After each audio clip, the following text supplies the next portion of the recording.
This is Land of Havilah with the book Esther, the 17th book of the Old Testament. For anyone new to the Bible, we recommend starting with the New Testament, then after that the Old Testament. In this present recording of Esther, we'll read it from start to finish and add some comments as we usually do. We read from the World English Bible because it's not copyrighted and it's very accurate to the original Hebrew.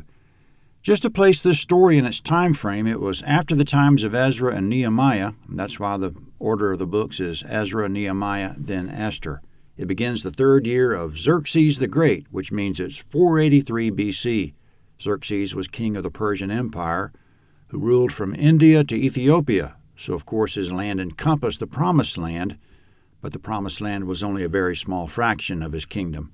About 40,000 Jews returned to the Promised Land some time back, but there are Jews scattered throughout Xerxes' kingdom.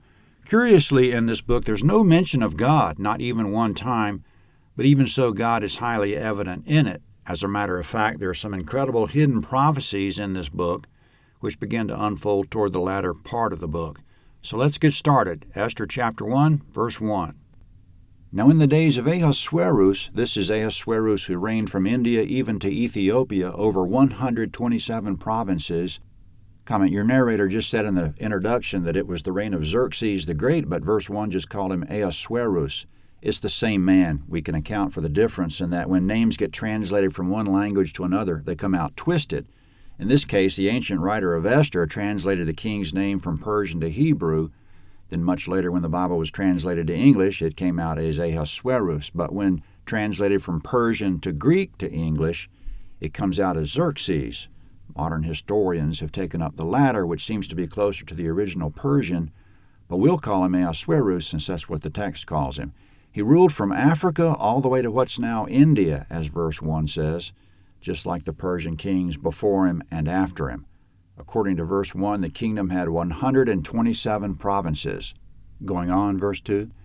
In those days when the king Ahasuerus sat on the throne of his kingdom, which was in Susa the palace, Ahasuerus' throne was in Susa, which is now Shush, Iran. It's not far from lower Mesopotamia. In Susa, verse 3, in the third year of his reign, he made a feast for all his princes and his servants, the power of Persia and Media, the nobles and princes of the provinces being before him. Comment in verse 3, the power attended the feast, meaning the powerful men of the kingdom. All his princes and servants were there. If all really means all, they came from all 127 provinces. It's a collection of the known world's most powerful men, all of them servants of Ahasuerus.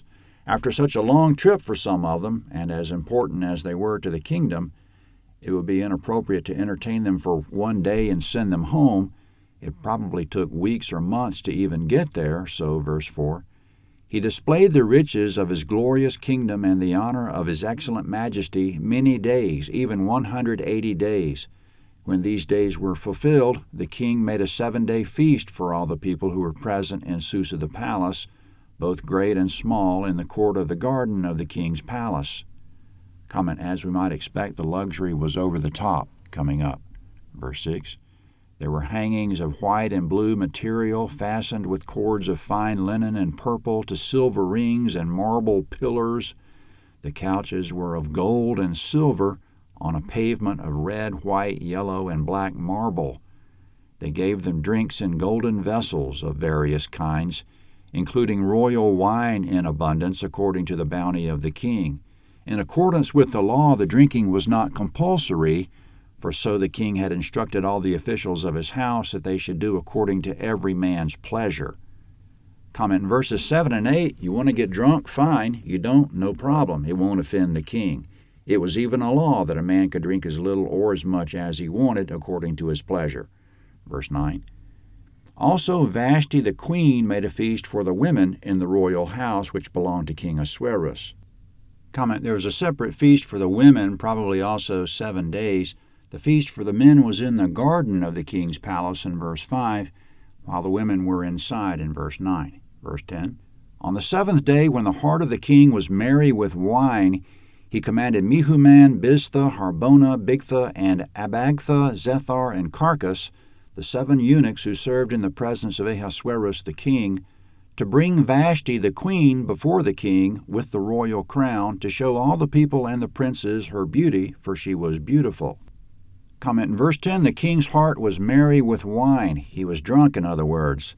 In that state he commanded 7 of his servants who were eunuchs to bring in Queen Vashti.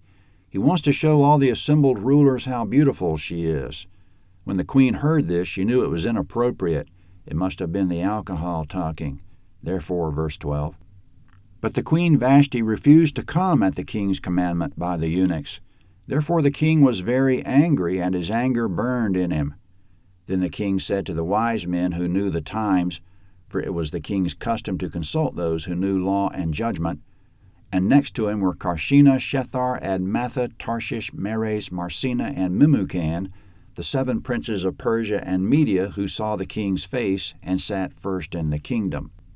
Comment, Vashti embarrassed Ahasuerus by refusing to come, or we could say he embarrassed himself by being drunk and issuing a foolish order, and she did the brave thing by not coming.